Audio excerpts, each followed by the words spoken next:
네, 안녕하세요. 반갑습니다. 오늘 이제 여호수아 22장 말씀을 가지고 우리 힙과 증거를 삼은 재단 잊을 수 없는 논쟁이라고 하는 제목을 가지고 우리가 함께 한번 말씀을 살펴보도록 하겠습니다.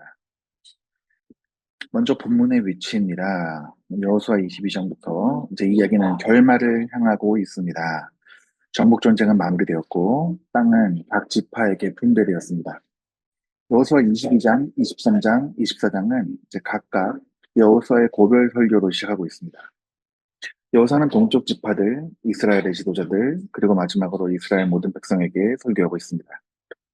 이 본문 22장에서 여호수아는 요단강 동쪽에서 이미 기업을 분배받았지만 이스라엘 다른 지파들과 요단을 건너서 함께 싸운 지파들을 향해서 말하고 있습니다. 이제 자신들의 소유지로 돌아갈 시간이 왔습니다. 동쪽 지파들이 복귀하는 시점에서 이제 이 이야기는 이 책에서 가장 극적인 순간들 가운데 하나인 이제 예상 밖의 상황으로 전개가 됩니다. 그리고 그 결과 또한 예상 밖의 모습으로 드러나게 됩니다. 자, 이것을 통해서 이스라엘은 오히려 더욱더 강력한 연합을 이루게 된다고 하는 인식 가운데 있습니다. 자, 큰 그림입니다. 여호수아가 이스라엘 동쪽 지파들에게 고별 설교를 하고 그들을 집으로 돌려보낸 후에 전환점이 되는 한 가지 뜻밖의 사건이 일어납니다. 그리고 이로 인해서 이스라엘은 더욱 강력한 결속력을 가지게 됩니다. 자, 이제 이러한 배경과 큰 그림을 보았을 때 이제 어떤 일들이 일어나게 될지에 대해서 상당히 기대가 되죠. 우리가 이제 문제를 풀면서 본문에서 어떤 일들이 일어나고 있는지를 한번 살펴보도록 하겠습니다. 자, 첫 번째 문제입니다. 어, 여호수아는 동쪽 지파들에게 그들이 순종한 것에 대해서 칭찬한 후에 이제 모세의 율법을 신실하게 지킬 것을 명하고 있습니다. 그런데 우리는 명령이라고 하면은 때로는 이제 엄격하고 못마땅한 것으로 여기는 경향이 있습니다. 그러나 5절에서 6절 말씀을 보면 우리는 순종에 대해서 긍정적이고 관계 중심적인 측면을 보게 됩니다. 이 구절의 동사들에 주목하면서 하나님이 자기 백성에게 요구하시는 것이 무엇인지를 적어 보십시오. 라고 하는 문제입니다. 자, 여호수아 22장 5절은 율법 준수라고 하는 것이 이제 단순히 규칙들을 나열하는 것이 아니라 이 하나님과의 친밀한 관계에 기초하고 있음을 보여주고 있는 핵심 구절이라고 볼 수가 있겠습니다. 자, 이제 여기서 여호수아가 강조하고 있는 다섯 가지의 핵심 동사를 통해서 이제 하나님께서 자기 백성에게 진정으로 요구하시는 것이 무엇인지를 한번 살펴보도록 하겠습니다. 아니, 모든 것들은 이제 율법을 크게 삼가 행하라라고 명령을 하면서 이 다섯 가지 동사가 함께 이어지게 되는데요. 첫 번째는 사랑하고라고 하는 것입니다. 히브리어는 아하브라고 하는 건데요. 이 아하브라고 하는 동사는 단순히 이 감정적으로 애정을 느끼는 그런 것을 넘어서서 이제 선택적이고 의지적인 헌신을 의미하는 단어로 사용됩니다. 또한 이제 고대 근동에서 조약을 맺을 때 이제 종주국 왕에 대해서 충성을 맹세할 때에 사용되기도 했던 것입니다. 이것은 어떠한 의미가 있을까요? 이제 순종의 동기를 살펴볼 수가 있습니다. 이것은 두려움 때문에 율법을 지키는 것이 아니라 인격적인 사랑과 그 다음에 이 충성심에서 비롯된 자발적인 순종이어야 된다라고 이제 볼 수가 있는 것이죠.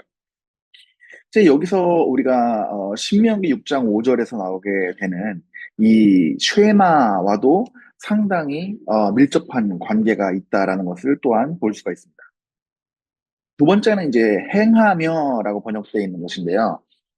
이것은 to work라고 해서 to 이제 걷다, 나아가다는 의미를 지니고 있는데 히브리어는 할라크라고 합니다.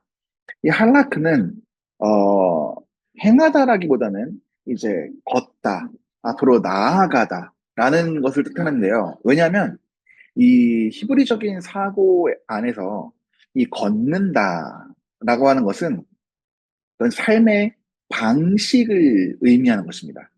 그래서 이제 유대교의 율법 규범을 뜻하는 이제 할라카라고 하는 것이 여기서 이제 유래된 것이거든요. 그러니까 여기서 보여주는 것은 이 순종의 영역을 보여주는 것입니다.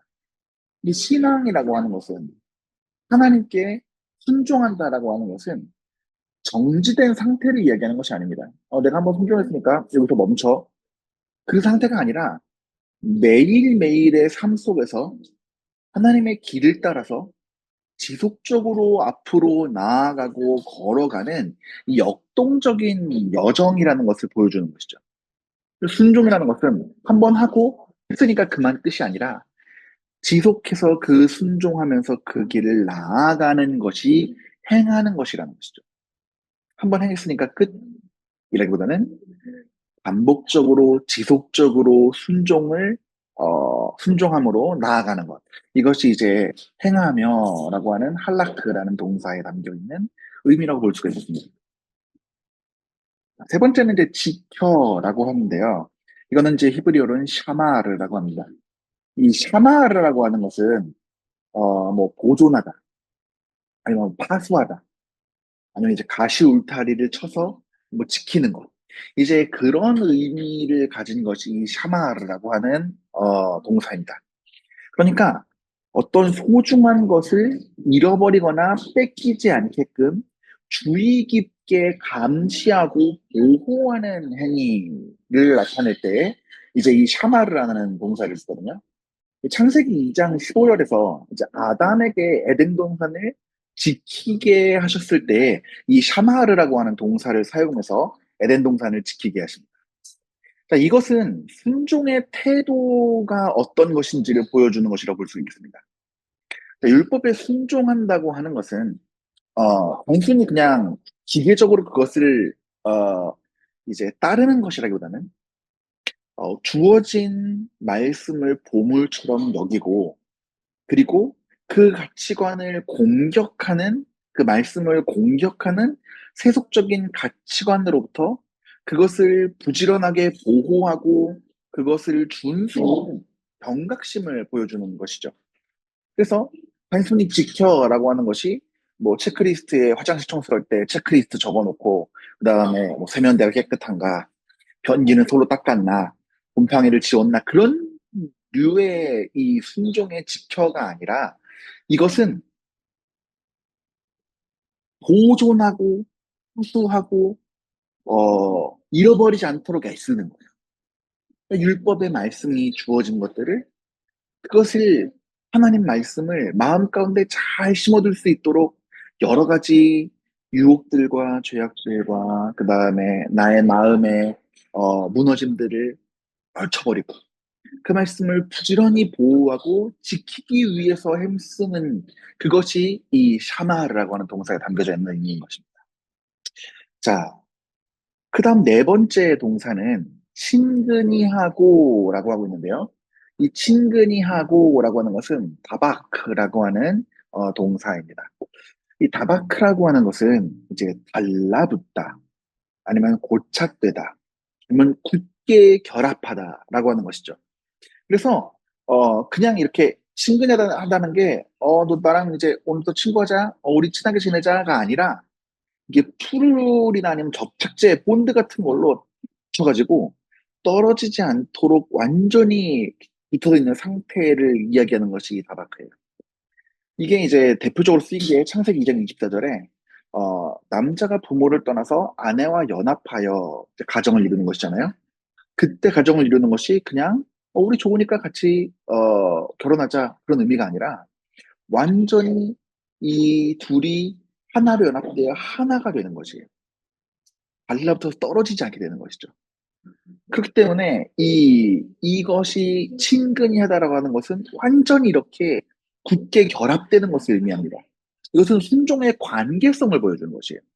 이제 율법의 준수의 핵심이라는 것이 무엇이냐면 단순히 법률을 정해놓고 지켜. 안 지키면 혼나. 지키면 순종하면은 혼나지 않아. 정도가 아니에요. 그래서 뭐 감시 카메라 있는 데서 속도 위반 안 하기 위해서 속도 지키는 것 정도의 그런 게 아니라 율법 준수의 핵심은 하나님과 완전한 밀착 관계에 있는 것으로 시작된다는 것을 보여주는 것이죠. 그래서 기계적인 복종이 아니라 마치 부부 관계 같이 매우 친밀한 가운데 이루어지는 이 연합을 요구하신다는 것이 이 친근히하고라고 번역되어 있는 이 다바크라고 하는 단어가 보여주는 매우 중요한 함의라고 볼 수가 있습니다. 마지막 다섯 번째는 섬기라 하는데 이제 아바드라고 하는 동사를 사용하고 있습니다. 이 아바드라고 하는 동사는 이제 일하다, 봉사하다, 경작하다, 예배하다라고 하는 이제 뜻을 포괄하고 있는 것이죠. 이것은 노예가 주인을 섬기는 것 같이 전적인 헌신을 의미하는 것입니다. 그리고 이것이 이제 신앙적인 문맥으로 들어왔을 때에는 예배가 되는 것이죠. 그래서 이건 순종의 표현이에요. 하나님이 나의 유일한 주인이시라는 것을 인정하고 나의 모든 존재를 들여서 그분을 위해 일하고 봉사하고 예배하는 것. 이것이 여기서 이제 이 아바드라는 동사가 함의하고 있는 내용이라고 볼 수가 있겠습니다. 자, 이것을 이제 정리해 보면은 순종의 동기는 사랑이 되어야 되고, 그리고 순종의 이 영역은 앞으로 나아가는 역동적인 여정이 되어야 되고, 순종의 태도는 말씀을 보물처럼 지키는 것이 되어야 되며, 순종의 관계는 아주 긴밀하고 친밀한 연합이 되어야 되는 것이고, 순종의 표현은 하나님을 주인으로 인정하고 나의 모든 존재를 들여서 예배하는 것이라고 볼 수가 있습니다. 그래서 얼마나 이 율법을 순종하는 것이 이 관계적인 의미를 지니고 있는지를 보여주는 것이죠. 그래서 이 순종이라고 하는 것이 엄격하고 못마땅한 하는 것이 아니라 매우 긍정적이고 친밀한 관계를 요구하는 것이다라고 알 수가 있겠습니다. 자, 두 번째 문제를 보도록 하겠습니다. 이 지파들에게 여호수아가 권고한 배경으로 신명기 6장 1절에서 3절을 읽어보십시오. 하나님은 모세를 통해 이 같은 순종에 대해서 어떤 보상을 약속하셨습니까? 자, 여호수아의 이제 고별 설교 중에서 여호수아 22장 5절을 말씀은 특히 이제 신명기 6장에 나타난 이 쉐마라고 하는 앞에서 잠깐 얘기했죠. 신학적 전통에 서 있습니다. 자, 여호수아가 동쪽 지파들에게 이 율법의 준수를 강조한 것은 이제 모세가 신명기 6장 1절에서 3절을 통해서 약속했었던 이 언약적 축복을 그들이 지속해서 누리기를 원했기 때문이라고 볼 수가 있습니다. 이 신명기 6장 1절에서 3절에서 하나님의 모세를 통해서 약속하신 이 순종에 대한 구체적인 보상은 다음과 같은 세 가지로 요약될 수가 있겠습니다. 첫 번째로는 어, 생명의 지속이에요. 내 날이 장구할 것이다 라고 하는 이 2절 말씀을 통해서 나타나는 순종의 보상이죠. 이제 이것은 단순히 물리적인 수명의 연장만을 의미하는 것이 아닙니다. 그것이 아니라 이 하나님이 주신 이 땅에서 안정적이고 지속적인 삶을 영위하게 될 것을 의미하는 것이죠. 이것은 이제 순종과 함께 어떤 의미를 가지고 있을까요? 이 순종이라는 것이 단순히 어떤 법칙이라든지 규칙이 아니라 개인과 공동체의 생명력을 유지하는 원천이라는 것을 보여주는 것이에요. 그래서 내 날이 장구할 것이다라는 것을 통해서 이 순종은 우리의 삶과 생명과 연관된 것이다라고 하는 것을 보여주는 것이죠. 두 번째는 내가 복을 받고라고 하는 이제 3절의 말씀을 통해서 보여주는 삶의 형통함의 보상이 있습니다. 자, 히브리 원문에서는 이제 야탑이라고 하는 동사가 사용되는데 이 야탑이라고 하는 동사는 너한테 좋을 것이다. 영어로 하면 it may go well with you라고 하는 너에게 좋을 것이다라고 하는 의미를 지니고 있거든요. 내가 복을 받고라고 하는 것이. 그러니까 이것이 뭐냐면은 단순히 복을 받아서 물질적인 부유를 누리게 된다는 것을 넘어서는 의미를 지닌 것들이라고 보여주는 것이죠.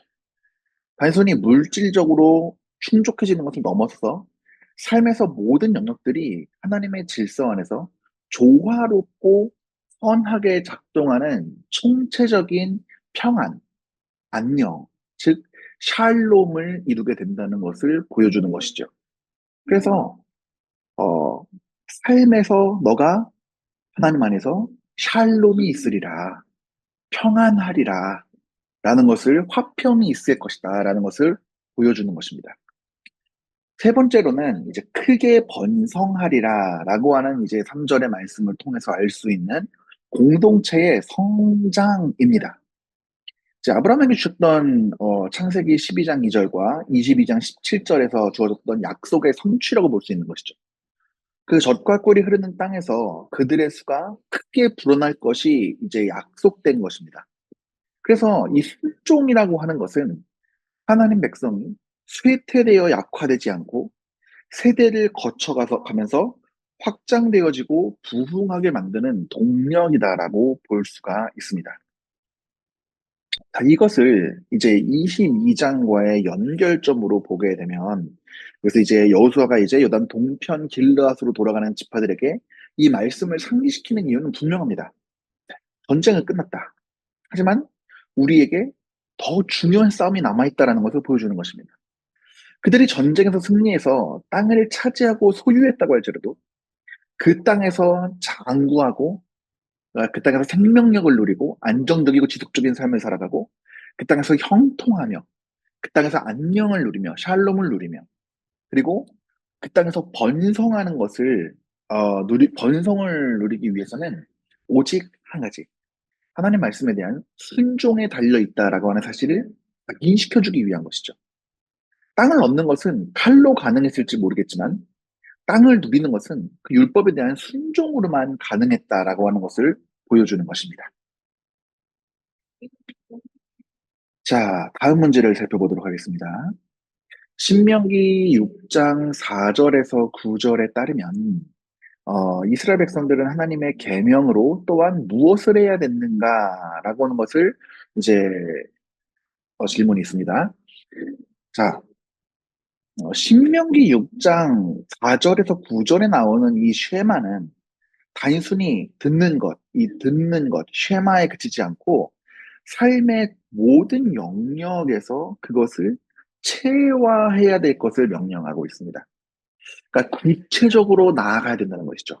그래서 나와 하나가 되어야 된다는 것입니다. 그래서 하나님께서는 이스라엘 백성들에게 계명을 가지고 다음에 네 가지 차원에서 구체적으로 행동할 것을 요구하셨습니다. 첫 번째로는 이제 내면화입니다. 마음에 새기고입니다. 이것은 가장 먼저 말씀을 단순히 듣는 것에서 흘려버리는 것이 아니라 마음에 두어야 됩니다. 이건 단순히 듣고 외우는 암기를 넘어서서 이제 이 말씀이 인격과 가치관의 중심에 자리 잡게 되는 것을 의미하는 것이죠. 그래서 이 부모의 세대가 먼저 말씀으로 변화되어서 그 마음의 중심에 그 말씀을 둔다라는 것이 첫 번째입니다. 두 번째는 전수입니다. 자녀에게 부지런히 가르치며 라고 되어 있습니다. 단순히 자기 혼자서 그 말씀을 마음에 두는 것으로 멈추는 것이 아니라 이제 앞으로 따라오게 될 자녀의 세대들, 다음 세대들에게 이 말씀을 전수해야 되는 것이죠. 여기서 이제 부지런히 가르치다라고 하는 이 의미로 쓰인 동사가 이 샤난이라고 하는 이제 히브리어인데요. 이 샤나는 이제 칼날을 날카롭게 이제 갈거나 뾰족하게 해서 찌르는 것을 의미합니다. 이게 뭐죠? 새기는 거예요. 찌르고 새기는 거예요. 그래서 반복적으로 이 뇌리에 박혀서 마음에 새겨지도록 철저하게 찌르는 거예요. 칼날을 갈아서 부지런하게 가르치는 것입니다. 그래서 반복적으로 가르치면서 그 말씀이 체화될 수 있도록 전수해줘야 되는 것을 의미합니다. 세 번째는 이제 일상화예요. 강론할 것이며 라고 하는데 이것은 뭐냐면 어, 말씀을 계속해서 말해야 된다는 것이에요. 집에 있을 때 길을 가거나 누워 있거나 일어나거나 이제 모든 상황에서 그 말씀을 말로 해야 하고 가르쳐야 된다는 것이죠. 그러니까 신앙 교육이라는 것이 특정한 뭐 예배 시간, 아니면은 뭐 공과 시간, 아니면 뭐 예수대학, 이런 것만으로 국한되는 것이 아니라 모든 일상의 순간에서 자연스럽게 이루어져야 된다라고 하는 것을 가르치고 있는 것이죠.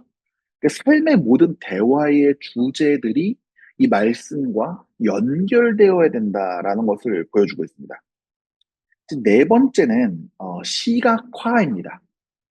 표와 기호로 삼고 기록하라고 되어 있습니다. 그래서 이 개인적인 행동으로는 이제 손목에 매어서 기호로 삼고 미간에 붙여서 표로 삼아야 된다라고 했습니다. 그러니까 이것은 무엇을 의미하냐면요. 손목이 무엇입니까? 우리가 이제 행동을 하게 될 때, 손을 움직일 때 이제 중심축이 되지 않습니까? 그러니까 우리의 행동을 의미하는 거예요. 우리의 행동의 이 원리가 되어주는 거예요. 이것을 보여주는 거예요. 눈으로. 손목에 매는 기호를 보면서, 아, 내가 해야 되는 모든 이 행동들이 하나님의 계명으로 말미암아야 되는 것이구나라고 하는 것이고요. 미간에 붙여 표로 삼으라고 하는 것은 사고의 통제예요. 우리가 무슨 일들을 행하거나 앞으로 나아갈 때, 아, 나의 모든 생각들이 그 계명과 연결되어져야 되는구나라고 하는 것을 시각적으로 보여주는 것이거든요. 또한 가정은 뭐냐면요. 이제 가정의 차원에서는 집 문설주와 바깥문에 기록을 해야 됩니다. 그러니까 눈에 보이지 않는 하나님 말씀을 눈에 보이는 상징물로 만들어서 이제 시각적으로 늘 기억하고 이제 환경 자체를 이제 말씀의 문화로 만드는 것이죠. 이것이 이제 유대인들이 실제로 그 실천하고 있는 이제 테필린과 이 내주자의 기원이라고 볼 수가 있거든요. 어, 유대인들 같은 경우에는 어, 이제 이 말씀을 제대로 기억하기 위해서 실제적으로 이 말씀들을 시각적으로 그, 그, 그, 이, 죄송합니다. 눈에 보이도록 합니다. 그래서 이제 그 보통 이제 경륜이라고 하는데요. 유대인들이 남성의 기도할 때에는 이제 그 팔에다가 이제 작은 가죽 상자를 묶습니다. 이게 뭐냐면은 어 이제 손고 그다음에 이제 그러니까 하나님 말씀을 이제 이제 적어서 하나는 이제 팔목에 손에 붙이는 거예요. 또 하나는 이제 머리에 상자를 내게 됩니다. 그래서 거기에는 그 말씀이 적혀 있는 양피제를 집어넣는 거예요. 출애굽기 13장 1절에서 10절, 13장 11절에서 16절, 신명기 6장 4절에서 9절, 신명기 11장 13절에서 21절 말씀을 집어넣고 이제 손목에서 팔꿈치까지 이렇게 감아가지고 가죽을 착용하고 눈과 이마 사이에 놓아서 이제 하고 있는 것이죠. 그래서 이제 이거를 뭐 항상 매일매일 하고 다니는 건 아닌데요. 이제 기도할 때 이거를 묶으면서 표지를 하는 것이죠. 그래서 이제 이것이 이제 말씀을 시각화시켜서, 명령을 따라서 하나님 말씀을 눈으로 늘 이제 리마인드 하기 위해서 보는 것이고요.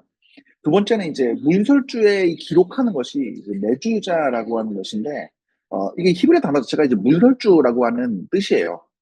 하나님 명령을 기억하고 거기에 따라 살기 위해서 이제 문설주와 이제 대면 이제 어, 그 문설주에 기록한 것을 두는데요.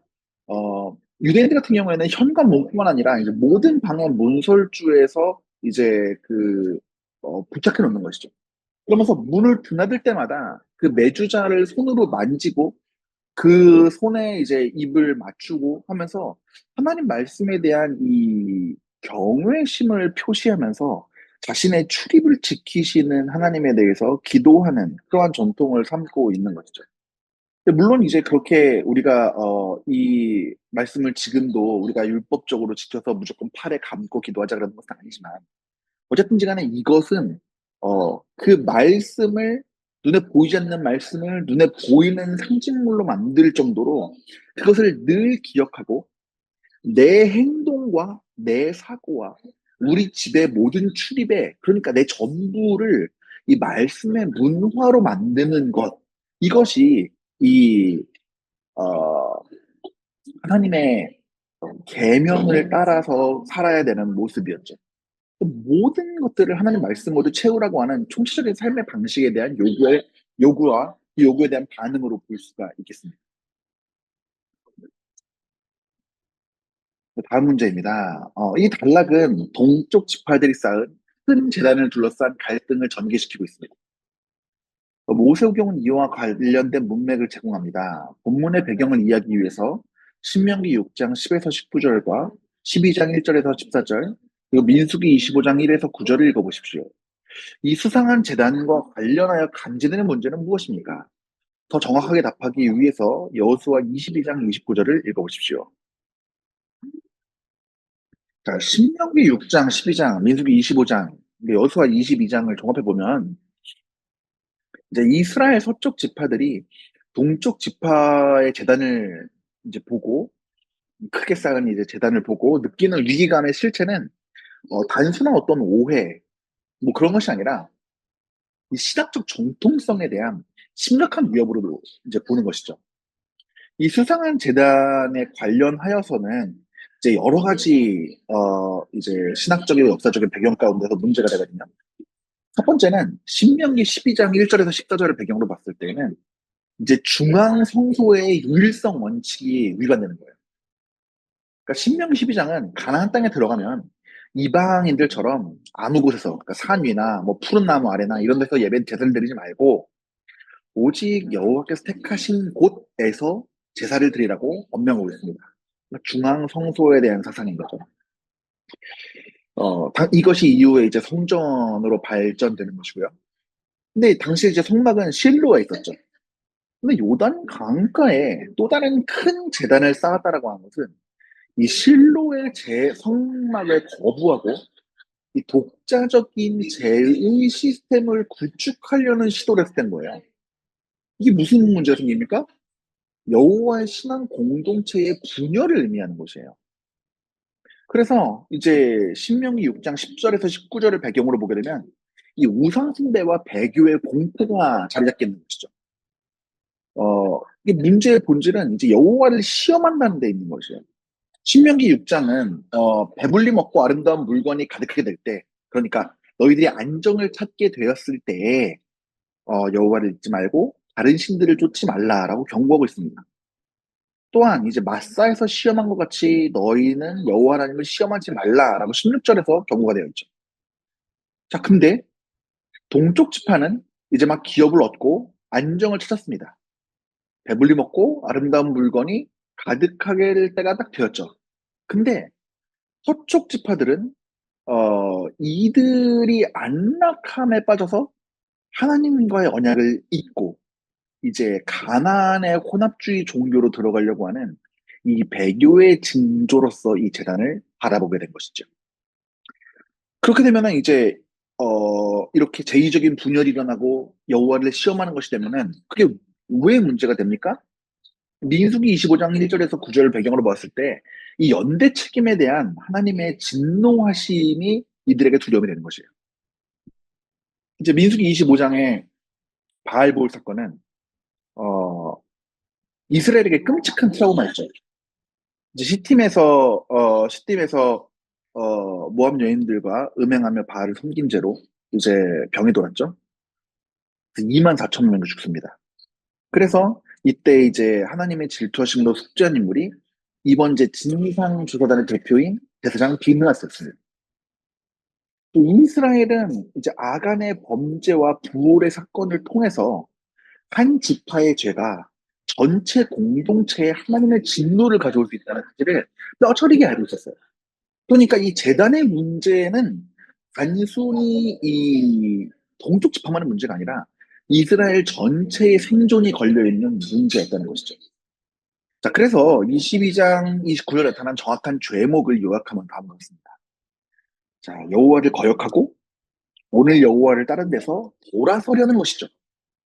구체적으로는 성막 앞에 있는 여호와의 제단 외에 언제나 소재나 다른 제사를 위한 제단을 쌓는 행위로서, 그러니까 이 제단이 희생 제사를 드리기 위한 목적의 제단이라면 하나님께 대한 반역이자, 따라서 전쟁을 불사해야 될 배교 행위가 된다라고 하는 것을 보여주는 것입니다.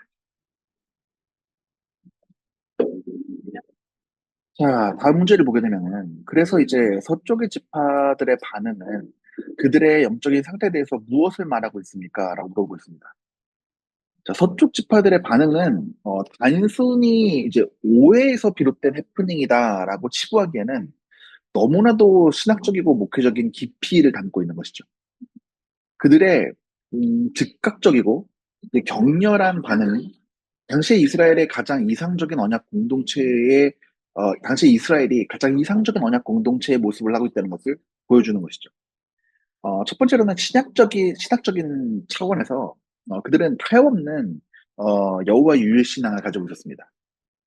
그들은 매우 전쟁으로 인해 피로가 심각한 상태였습니다. 막 전쟁을 마친 상황이었으니까요. 근데 이제 그럼에도 불구하고 동족들 간에 다시 칼을 나르는 이 내전을 불사하려고 한 것이었죠. 이것은 그들의 가치관의 최상위 계층에 무엇이 있는지를 보여주는 것이죠. 먼저는 이 예배의 순수성이 평화보다 우선되어 있는 거예요. 그들은 좋은 게 좋은 거라고 하는 이제 거짓된 평화를 거부한 거죠. 우상 숭배의 가능성이 조금이라도 있으면 이 동족 간의 평화조차 깨트릴 각오가 되어 있던 것입니다. 이것은 거짓된 일치보다는 거룩한 분열이 낫다라고 생각했던 종교개혁적인 정신과도 되게 맞닿아 있다고 볼 수 있는 것이죠. 두 번째로는 중앙 성소상을 내면화예요. 그러니까 실로에 있는 성막 외에 다른 제단을 쌓는 것을 단순한 건축의 행위가 아니라 하나님이 정하신 이 구원의 유일한 길을 허무는 반역으로 본 것이에요. 이것은 그들이 이제 신명기 12장을 근거로 하는 이 하나님 말씀을 철저하게 내면화하고 있다는 것을 증명해서 보여주는 것이죠. 두 번째로는 이제 공동체적인 차원에서 이 죄의 전염성에 대한 두려움을 갖고 있는 것입니다. 앞서 살펴봤던 것처럼 이제 비느하스와 지도자들은 과거의 사건들, 그러니까 이제 민수기 25장에서 나타났던 이제 부올의 죄와 여호수아 7장에 나타났던 이제 아간의 죄를 이제 소환해서 다시 두려워한 것이죠.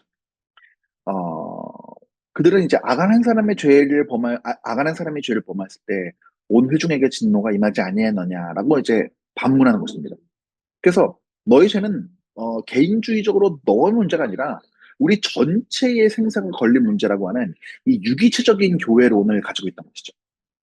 그래서 이 죄에 대해서 거룩한 공포를 하고 있어요. 그들은 적군이었던 가나안 족속보다 이 내부의 이 죄를 훨씬 두려워했습니다. 외부의 적은 칼로 막을 수 있지만 내부의 죄는 하나님을 적으로 돌리게 만든다는 영적인 원리를 꿰뚫고 있었던 것이죠. 세 번째는 실천적인 차원에서 이 기업을 초월한 형제의 사랑이라는 것이죠. 그래서 19절을 보게 되면 아주 감동적인 이야기가 나옵니다. 너희의 소유지가 만일 깨끗하지 아니하거든 우리 중에서 소유지를 나누어 가질 것이다 라고 하고 있습니다. 이게 뭡니까? 요단 동편 땅이 만약에 이방 땅처럼 여겨져서 부정하고 불안하다면 차라리 그 땅을 버리고 우리한테 와라. 그러면 이미 분배받은 우리의 땅을 너희한테 나눠줄게. 그러니까 막대한 경제 손실, 그보다 훨씬 더 중요한 것. 나의 경제적인 손해보다 중요한 것이 이 형제의 사랑이라는 거예요. 그들이 그 땅을 버리고 차라리 우리가 함께 와서 올바른 신앙 가운데 머무는 것이 훨씬 더 좋다고 하는 것이죠. 오늘날로 바꿔서 얘기해볼까요? 올바로 신앙을 지킬 수 없는 환경에 있는 지체한테 직장 그만두고 우리 동네로 와라. 교회 옆으로 와라. 내가 내 월급 쪼개서 너 먹여 살릴게. 라고 제안한 것과 같은 아주 파격적인 사랑을 보여주는 것이죠. 그래서, 이 서쪽 지파는 율법적인 엄격함과 희생적인 사랑이 모순되지 않게 아주 완벽하게 조화를 이룬 모습을 보여주는 것이죠. 죄에 대해서는 아주 엄격하게 대처하되 죄에 빠질 위기에 처한 형제에 대해서는 자기의 가장 소중한 기업마저 포기할 준비가 되어 있는 것이죠. 이것이 이제 나중에 에베소 4장 15절에서 나오는 사도 바울이 말하는 이 진리 안에서 사랑함이라고 하는 것이 무엇인지를 구약적인 원형으로 보여주는 아주 탁월한 장면이라고 볼 수가 있겠습니다. 자, 동쪽 지파들과 갈등에 직면한 서쪽 지파들은 어떤 방식으로 이 문제를 지혜롭게 대처했습니까? 또한 어떤 방식으로 동쪽 지파들을 은혜롭게 대했습니까? 자, 서쪽 지파들은 이 전쟁이라고 하는 극단적인 카드를 손에 쥐고 있음에도 불구하고 절차의 정당성과 희생적인 사랑을 통해서 파국을 막아냈습니다. 이들의 이제 대처 방식을 보게 되면요, 성급한 심판을 유보합니다. 분노에 휩쓸려서 곧바로 칼을 휘둘리지 않고 율법이 정하고 있는 진상 규명의 절차를 밟는 것이죠. 신명기 13장 12절에서 14절 말씀을 보게 되면 어떤 성읍이 이제 배교했다라고 하는 소문이 들리면 자세히 묻고 살펴보아서 여부를 확인하라고 명하고 있습니다. 그래서 대충 사람을 보낸 게 아니라 대제사장의 아들인 비누아스와 각 지파의 수령, 대표 10명을 파견했습니다. 이것은 상대방을 그만큼 존중하고 있고 이 사안이 매우 중요하다는 것을 엄중하게 다뤄진다는 것을 보여주는 이 외교적인 지혜로도 볼 수가 있는 것이에요. 그리고 감정적으로 막 비난을 써낸 것이 아니라 과거의 역사들을 들어서 우리가 왜 이렇게 지금 민감하게 반응하고 있는지에 대해서适당하게 이유를 설명한 거예요. 그러니까 이제 동쪽 지파 입장에서는 갑자기 서쪽 지파의 사람들이 와가지고 자기를 막 비난하고 뭐 너네 죽고 나 죽자 막 이랬으면은 같이 흥분하고 이 파국으로 빠질 수 있는 상황 가운데에서 서쪽 지파에서 매우 진중하고 신중하고 중요하게 이 일을 가지고 와서 이 자신들의 이 지금 있는 상태에 대해서 잘 설명을 하는 것이죠. 뿐만 아니라 소외감이나 영적인 불안을 동쪽 지파가 느끼지 않게끔 자신들의 기득권을 내려놓고 우리 땅을 나누어 주겠다라고 이 이야기하면서 희생적인 대안을 제시하고 있거든요. 그러니까 죄를 미워하지만 내 형제를 미워하지 않는다는 거예요. 죄는 미워하지만 그 형제를 내가 포기할 수 없다는 것이죠. 저 형제들이 죄를 지었다면은 그 죄를 위한 대가를 우리가 치르면서도 끝까지 그것을 내가 감수하겠다라고 하는 걸 보여주는 것입니다. 그렇기 때문에 이제 서쪽 지파들은 진리에 대한 열정이 형제에 대한 배려를 삼키지 않도록 통제하였고, 그래서 결국에는 이 사건은 칼부림으로 끝난 것이 아니라 오늘 여호와께서 우리 중에 계신 줄을 아노니라고 하는 이 감격적인 신앙의 고백으로 마무리될 수가 있었던 것입니다. 자, 아이고. 21절에서 23절, 이제 22장 21절에서 23절 말씀에서 동쪽 지파들은 매우 중요한 죄송합니다. 잠시만요.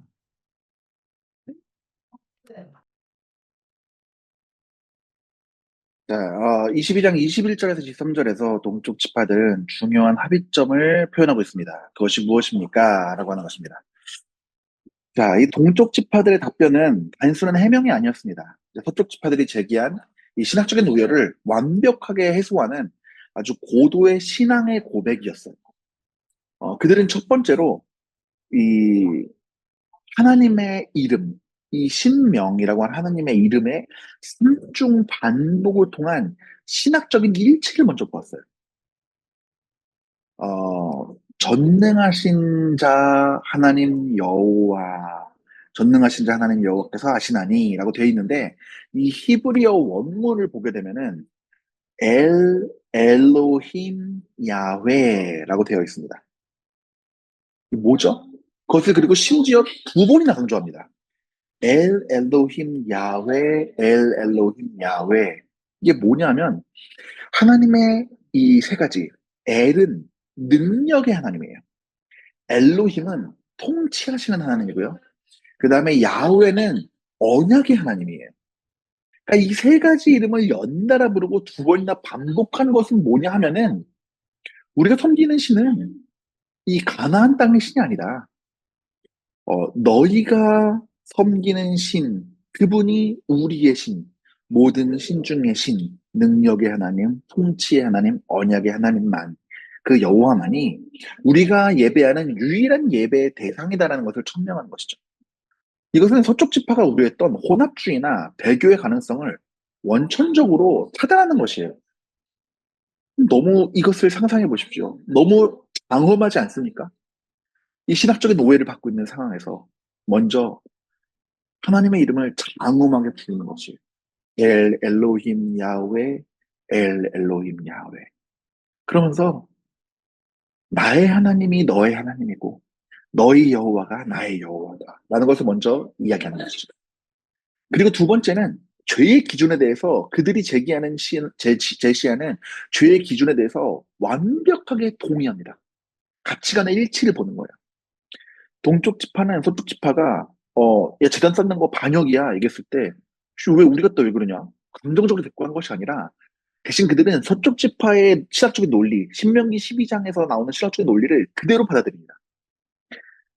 동쪽 지파의 논리를 보게 되면 맞다. 우리가 만약에 번제나 소제를 드리려고 이 재단을 쌓은 것이라면 그것은 여호와에 대한 반역이 맞다. 라는 것에서 성막 외의 제단은 죄라고 하는 이 서쪽 지파의 대원칙에 100% 동의합니다. 우리가 제사를 드려도 되는 거 아니야? 라고 주장한 것이 아니라 제사를 드리는 것은 죄가 맞다. 근데 우리는 제사를 드리려고 한 게 아니다. 라고 하는 것을 말함으로써 양측이 동일한 율법관을 가지고 있다는 것을 확인시켜 주는 것이죠. 세 번째는 자기 저주를 통해서 진정성을 표현하는 것이에요. 자신의 결백을 주장하기 위해서 아주 강력한 형태의 맹세를 사용합니다. 주께서는 오늘 우리를 구원하지 마시옵소서. 조건부 저주예요. 우리가 정말 배역하려고, 우리가 진짜 배교하려고 이것을 만들었다면 우리를 지금 당장 죽이셔도 좋습니다. 서쪽 지파의 비느하스가 너희 죄 때문에 우리도 죽게 되었다라고 했을 때 동쪽 지파는 우리가 제 죄를 지었으면 우리만 죽겠다. 라고 하는 태도로 나온 것이에요. 이것은 서쪽 지파가 갖고 있는 이 거룩한 분노가 정당하다는 것을 인정하는 동시에 우리들의 행동이 얼마나 순수한 것인지를 목숨 걸고 증명하는 것이죠. 동쪽 지파의 지혜는 해명을 하기 전에 먼저 그들의 신앙에 완벽하게 동의했다는 점에 있는 것이에요. 너희 말이 맞다. 너희 하나님이 나의 하나님이고 너희의 율법이 나의 율법이다. 근데 우리가 만약에 그 죄를 지으려 했으면은 우리가 죽겠다. 근데 하지만 이것은 제사용이 아니다. 이거는 증거용 모형일 뿐이다. 이런 순서로 동쪽 지파가 지혜롭게 표현을 했기 때문에 서쪽 지파는 적개심을 내려놓고 그들의 진심을 들을 귀를 열 수가 있었던 것이죠. 자, 동쪽 지파들의 생각의 배경인 신명기 6장 10절에서 25절을 읽어보십시오. 그들은 에발산 제단에서의 율법 낭독을 기억했을 것이 분명합니다. 사실은 모세 율법에 대한 헌신이 동쪽 지파들로 하여금 제단 모형을 만들게 했던 것입니다. 이 제단은 그들 모두가 통합된 하나의 이스라엘 백성임을 증언하기 위한 것이었습니다. 따라서 동쪽 지파들이 쌓은 이 제단 모형은 사실상 서쪽 지파들처럼 그들도 똑같이 영적으로 깨어있음을 보여주는 증거였습니다. 자, 오해로 인해서 매우 비극적인 결말 직전까지 갔지만 다행히도 이를 비켜가고 있습니다. 본문에서 긍정적인 결말을 암시하는 내용을 찾아보십시오. 자, 서쪽 지파는 현재의 배교록정에서요. 동쪽 지파는 미래의 단절을 걱정했던 것이에요. 이것이 그들이 영적으로 깨어있다는 증거입니다. 신명기 6장 20절에서 후일에 내 아들이 묻거든이라고 하면서 이 자녀의 이제 후세에 대한 교육을 강조하는 것이죠. 그러니까 동쪽 지파는 이 요단강이라고 하는 지리적인 장벽이 있어요. 그래서 이후에 너희는 여호와와 상관이 없다 라는 말을 들을까 봐 두려워한 것이에요. 그래서 이 여호수아 8장을 리마인드 하면서 에발산과 그리심산 사이에 있던 언약 갱신실을 기억한 거죠. 그래서 그들이 만든 제단은 이 제사의 기능을 위한 것이 아니라 어, 그 언약의 이 패턴, 모양을 복제해서 시각적인 증거물로 삼기 위한 것이었어요. 그러니까 이것은 반역의 상징이 아니라 우리도 똑같은 하나님의 백성이다라고 하는 정체성의 투쟁의 산물이었던 것이에요. 그래서 이제 오해가 풀리는 과정을 이제 긍정적으로 풀릴 것이라는 것을 네 단계로 암시하는데 첫 번째는 30절의 감정의 변화예요. 좋게 여기지. 이것은 그냥 니네 말 좋다가 아니라 깊은 안도감과 기쁨을 내포하고 있는 것이에요. 너희들이 진짜 배교했어. 이제 우리가 상관없는 사람들이야. 그러지 말고 너희 땅을 다 버리고 우리한테 와.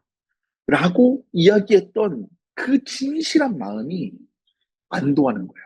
아, 내 형제들이 배교하지 않았구나. 여전히 우리는 한 신앙 가운데 있구나. 라고 하는 것을 기뻐하게 되는 것이죠.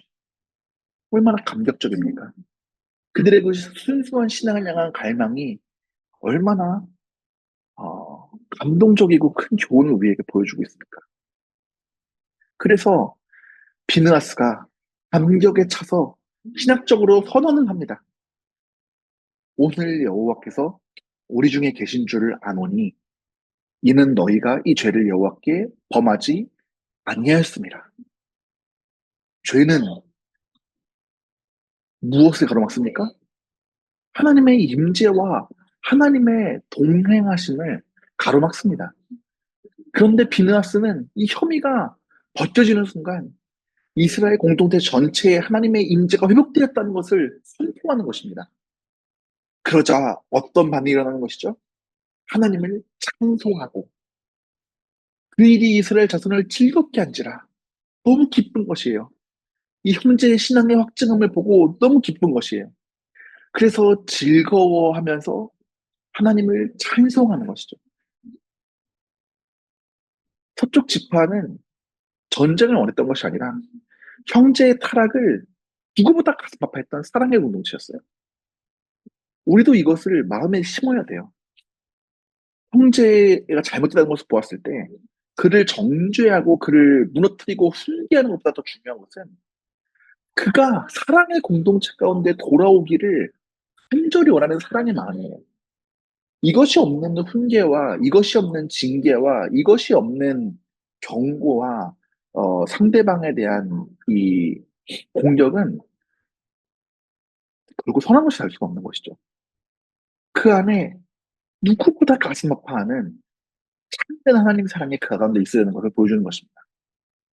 네 번째로는 새로운 재단의 새로운 명명이에요. 그래서 르우벤 자손과 갓 자손이 그 재단을 엣이라고 불렀어요. 그게 우리 사이의 증거가 된 것이에요. 우리 사이의 여호와께서 하나님이 되시는 증거가 된 것이에요. 요단강은 이제 더 이상 동과 서를 갖는 국경이 아니에요. 이 재단을 통해서 양쪽은 여호와만이 우리의 유일한 하나님이라고 하는 동일한 신앙 고백 아래서 하나를 묶이게 된 것이죠. 근데 이 사건은 오해로 시작돼서 예배로 끝나게 되는 아주 드라마틱한 구조를 가지고 있는 것입니다. 자, 다음 문제입니다. 여호와 하나님이 이스라엘의 삶에 이 같은 갈등을 허락하신 이유가 무엇이라고 생각합니까? 여호와의 성막 앞에 있는 제단만이 유효하다는 이러한 백화성은 오늘날 그리스도인에게 무엇을 의미합니까? 자, 하나님께서 이러한 갈등을 내신 합리적인 이유가 무엇일까요? 어, 이제 겉으로 보기에는 폭동의 부재로 나온 해프닝 같지만 하나님은 이 위기를 통해서 이스라엘 공동체를 단순한 그, 어, 전우에서 언약 공동체로 성숙시킨 것이죠. 요단강은 강력한 심리적이고 지리적인 경계선이었어요. 그래서 이 갈등을 통해서 이제 하나님께서는 서쪽 지파가 동쪽 지파를 강 건너의 남이 아니라 끝까지 책임져야 할 한 몸으로 인식하게 하시는 거예요. 그래서 평화로울 때에는 잘 몰랐던 이 형제 애가 이 위기 속에서 확인되는 것이죠. 그리고 이 거룩함에 대한 공동체의 일종의 테스트가 있었던 것이죠. 가나안 정복 전쟁 후에 승리에 도취해서 영적인 긴장이 풀릴 수 있는 시점에서 이 사건을 통해서 이스라엘이 여전히 죄에 대해서 얼마나 민감한지, 하나님 말씀을 얼마나 철저히 붙들고 있는지를 스스로 점검하게 하신 거예요. 그리고 또한 이 성숙한 갈등 해결의 판례를 마련한 것이죠. 그래서 무력이 아니라 대화와 진실의 규명을 통해서 문제를 해결하게 합니다. 그러니까 진심으로 형제를 사랑하는 가운데 문제를 해결하는 것이 무엇인지를 경험하게 해주신 것이죠. 자, 그 성막악 재단만이 유일하다는 이런 배타성은 어떤 진리를 쓰잖아요. 구원론적으로는 유일한 중보자 그리스도에 대한 진리를 시사하는 것이죠. 천하 사람 중에 구원받을 만한 다른 이름을 우리에게 주신 일이 없다라고 하는 이 복음의 배타성과 직결되는 것이죠. 그리고 교회론적으로 봤을 때에는 교회의 하나됨, 유니티를 보여주는 것이에요. 여러 재단을 허용하지 않는 것은 이스라엘의 마음이 나뉘는 것을 방지하기 위한 것입니다. 재단이 하나, 섬김과 믿음이 한 곳에서 있어야 백성이 하나가 되는 것이거든요. 그리스도의 몸된 교회는 한 분 주님, 한 믿음, 한 세례 안에서 연합해야 되는 것이죠. 예배학적으로 보았을 때에는 인간의 이제 편의, 대단히 여러 군데 있으면은 여러 군데서 예배드리면 편하잖아요. 그게 아니라 하나님이 정하신 방식대로 예배해야 된다는 것을 보여주는 것이죠. 예배는 우리가 받고 싶은 위로를 얻거나 우리의 열심을 자랑하는 시간이 아니라 하나님 말씀으로 계시하신 방법과 그 뜻에 따라서 드려지는 이 말씀 중심의 하나님 중심의 예배가 되어야 된다는 것을 가르쳐 주는 것입니다. 자, 히브리서 9장 이제 1절에서 14절을 읽고 서로 대비되는 두 장막을 비교해 보라. 그다음에 우리의 구원에는 오직 예수 그리스도의 십자가만이 유효하다는 복음의 비타성에 대해서 묵상해 보십시오. 그다음에 이제 여호수아 22장 29절을 우리 주 예수 그리스도께 대한 우리 자신의 헌신의 말로 다시 표현해 보십시오라고 했습니다. 이제 두 장막을 제가 이제 표로 한번 정리를 해봤습니다. 옛 언약의 장막과 이제 그리스도께서 여신 새 언약의 장막을 대조하면서 왜 우리가 옛 것으로 돌아갈 수 없는지를 한번 보도록 하겠습니다. 평소의 성격은 이제 사람의 손으로 지은 것과 사람의 손으로 짓지 않은 것. 그러니까 이 창조 세상에 속한 것과 피조물에 속한 것과 이 피조물에 속하지 않은 더 크고 온전한 것의 차이가 있고요. 두 번째는 이제 황소의 피와 잿물이라고 하는 이, 이 제물과 희생과 오직 그리스도의 피로서 흠없이 자기를 하나님께 드린 예수 그리스도의 희생이 비교가 되고요. 제사장의 사역은 대제사장이 반복적으로 매년 들어가야 했던 첫 번째 장막에 비해서 참된 언약, 새 언약의 장막은 그리스도께서 단번에 들어가심으로써 영원한 제사를 이루셨다라는 것을 보여주고요. 효력 역시 육체를 정결하게 함으로써 의식적인 거룩함만을 부여한 옛 장막과 다르게 이 참된 새 언약의 장막에서는 양심의 죽은 행실을 깨끗하게 하심으로써 이 내면의 본질적인 변화를 일으키시는 참된 효력이 있고요. 결과로서는 첫 번째 장막에서는 일시적인 속죄를, 참 장막에서는 영원한 속죄를 보여주는 것이죠. 그래서 이 복음 메타 속에 있어서는 세상 사람들은 기독교 배타성에 대해서 독선이라고 얘기합니다. 하지만 히브리서는 이것이 초력의 유무의 문제라는 것을 얘기하는 것이죠. 결국에는 이 예수 외에 다른 길은 없다라고 하는 선언은 뭐 다른 종교를 무시하는 오만 그게 아니라 물에 빠진 사람에게 던져진 유일한 구명줄과 같은 사실 진술이에요. 물에 빠진 사람에게 구명줄이 하나 던져졌습니다. 그럼 그 사람이 그것을 붙들어야만 나온다는 것은 사실이에요. 아무리 다른 사람들이 이러니 저러니 뭐 따르게 헤엄을 쳐야지 나올 수 있다느니 아니면은 뭐 잠수를 깊이 했다 발로 차올라야 된다더니 여러 가지 이야기를 해도 사실이 아닙니다. 물에 빠진 그 사람이 나올 수 있는 유일한 길은 그 구명줄을 잡고 나오는 것뿐이에요. 사실에 대한 진술이에요. 유일하신 재단이신 십자가 외에 다른 재단을 쌓는 것은 구원받을 수가 없다는 헛된 수고라고 하는 것이죠. 자, 이제 이것을 이제 22장 29절에 나타난 이 이스라엘의 결연한 의지를 가지고 여러분들이 개인적으로 신앙 고백을 표현해 보시기를 바랍니다. 그래서 우리가 어떻게 신앙생활을 할 것인가? 우리가 믿는 것은 무엇인가? 우리가 세워야 될 제단은 무엇인가?